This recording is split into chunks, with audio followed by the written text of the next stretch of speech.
Imagine an economy shrinking right before your eyes.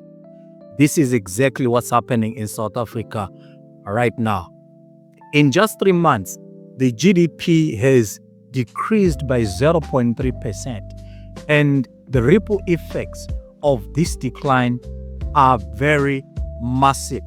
Please stay tuned to see exactly what's happening and how it's going to impact you as an individual, as a household, as well as a business.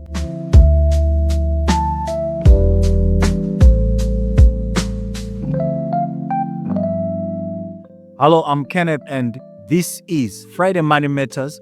This Friday and every other Friday on this channel. Thank you for tuning in. If you're new on the channel, make sure to subscribe so that you are notified every time we bring you fresh and exciting content. In the third quarter of 2024, an unexpected decline has happened in the GDP or in the output of South Africa. Now, what this basically means is that we're not basically looking at figures. We're not just talking statistics. We are talking real lives. We're talking about real challenges. And all of these have been impacted a massive bearing on where the country positions itself or where it is positioned moving forward, how the citizens are affected, how your income, how business sentiments, how business production, as well as employment and so forth are affected moving forward. So this massive decrease of 0.3% in just 3 months from July to September is quite a very big figure, and we're going to discuss exactly how this is going to impact you as an individual, as a business, as well as a family unit. Let's break it down. You'll find out that the decline was across a lot of sectors. Let's just look at some of the sectors that contributed to this massive decline. The first one is agriculture, which took the hardest hit, plummeting by 28.6%. And then this led to maize production expected to decrease by 20% compared to the figures for 2023. And transportation and communication sectors down by 1.6%. And then fourthly, trade and accommodation dropped by 0.4%. As you can see, that the decline was across a lot of major sectors that contribute so much to the economy. And because these are major sectors, it means therefore that the impact and the ripple effect thereof are going to be massive, especially on household incomes. Now let's look at the potential impact that this will have on the household. Now the first impact is a decrease in job opportunities, now especially in the agricultural sector as well as in other service sectors. As we have mentioned, that the agricultural sector took the hardest hit with 28.6% decrease in production. So therefore, what that basically means is that a lot of seasonal jobs, especially those jobs that are linked to harvesting, to sorting of produce, fruits, and so forth, will be affected greatly. Now, what this also will impact is that there are other jobs that are based on how well the harvest is. So certain jobs that go as far as processing of that produce. For example, millers that will need to mill maybe the maize meal or the rice and so forth are also going to be impacted because there is lesser and lesser harvest expected to come through. So a lot of jobs, especially linked to primary sector industries, are going to be affected with this drop in agriculture.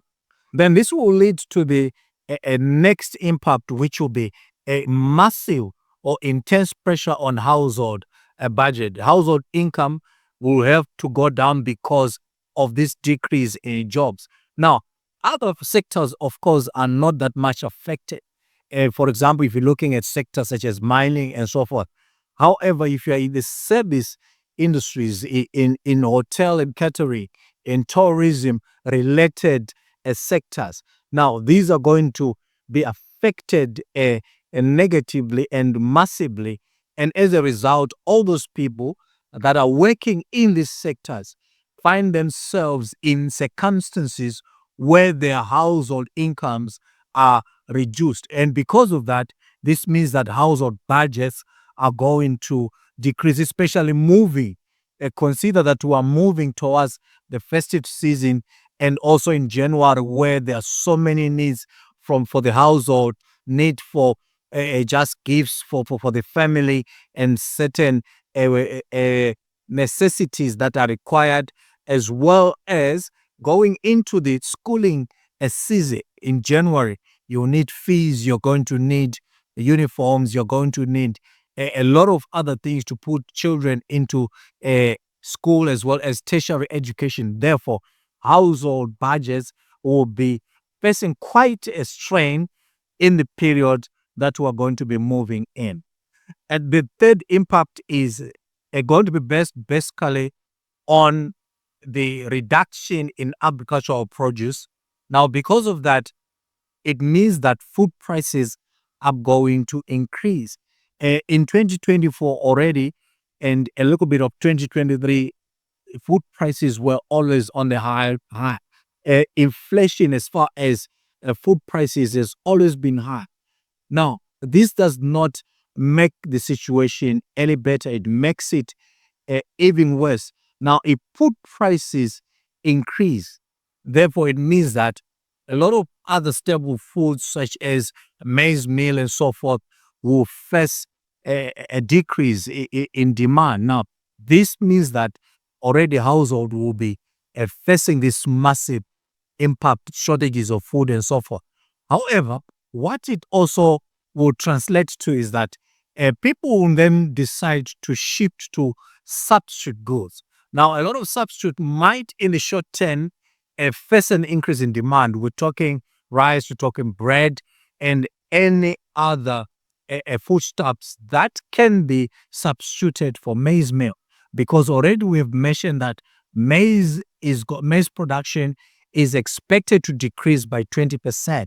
Now, this will push consumption towards the substitute goods. However, the substitutes are also bound to face a demand pull inflation, because as more people demand these substitutes, it means that in the longer term, these will also increase in prices, because an increase in demand means therefore that people are demanding more, therefore prices will increase. If you're interested to find out exactly how supply and demand affect pricing, there's a video that I'm going to link down below that we spoke about earlier in the year. And this will help you immensely to understand exactly how your demand is going to impact the prices of the other substitutes. The fourth impact is a potential decrease in business, because when business hear that there is a decrease of 0.3 in GDP, basically business sentiments will always be affected negatively. What this basically means is that businesses might be holding back to see exactly what will happen.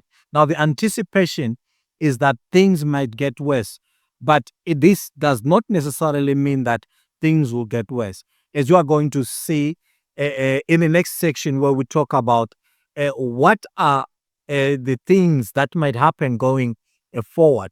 What is the expectation as far as the South African economy and all these other sectors moving forward?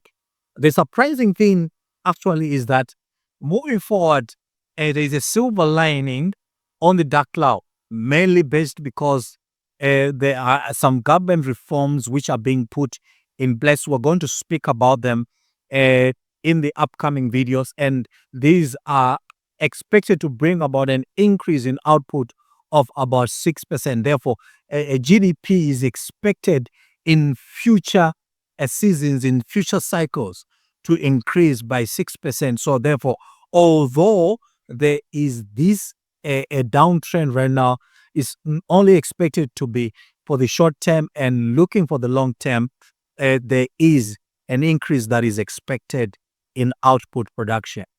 Another positive, I think, that the economy is facing right now is energy production. We have seen prior to the elections, it's even now that there's been an improvement in energy supply. Now, an improvement in energy supply means that an industry has the energy to propel them forward. So, because of that, we are faced with a situation whereby because energy is available for industries, it means therefore that there is a probability that uh, production capacities will remain the same or even increase in the future. And if we are bound to see this increase compared to previous years where there were massive bouts of load shedding, it basically means that a GDP might increase, and if there is an increase in GDP, we are basically saying there's an increase in output. An increase in output will have ripple effects to other sectors in the economy, increase in businesses requiring more inputs, labor, and so forth. Therefore, this has a snowball effect on the economy as a whole, and this is quite a positive as an outlook moving forward. The third positive is that emerging markets, of which South Africa is part of them, are facing or are being viewed globally as a lucrative destination for investment. Therefore, this means that the probability of foreign direct investment coming to the country and to emerging markets in general is quite high. Therefore, because of that, then we're bound to see infrastructural developments in order to have with it this sort of crowding in.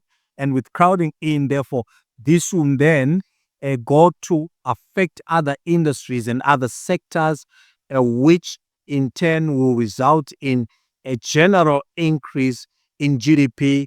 And this is a positive outlook moving forward as far as the economy of South Africa is concerned. Although we have faced this massive 0.3 decline in GDP, I think it bears mentioning here that uh, as far as increases and decreases in the economy of a country are concerned, these are basically temporary. Now, it depends basically on how the nation responds in trying to cap these.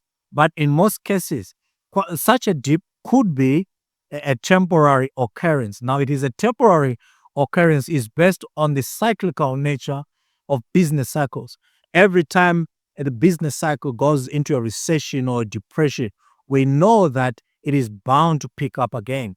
But a one quarter decrease in output or in GDP does not really mean that the country is in a recession.